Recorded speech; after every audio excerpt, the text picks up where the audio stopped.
Bihar assembly ఎన్నికల్లో NDA ఘన విజయం సాధించింది. దీంతో కొత్త ముఖ్యమంత్రి ఎంపికపై రాజకీయ చర్చలు వేడెక్కాయి.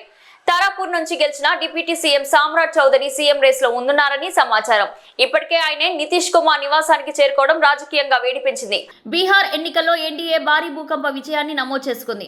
ఫలితాలు బయటకు వచ్చిన వెంటనే రాష్ట్ర రాజకీయాల్లో ముఖ్యమంత్రి అభ్యర్థి ఎంపికపై చర్చలు ఊపందుకున్నాయి.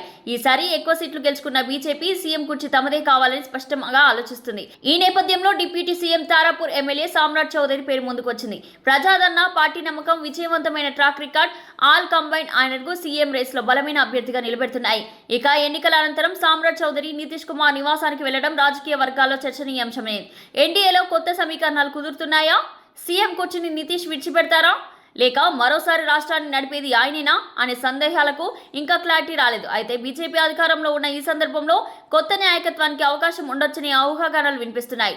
త్వరలోనే బీహార్ రాజకీయాల్లో కీలక నిర్ణయాలు వెలుగులోకి వచ్చే అవకాశం ఉంది.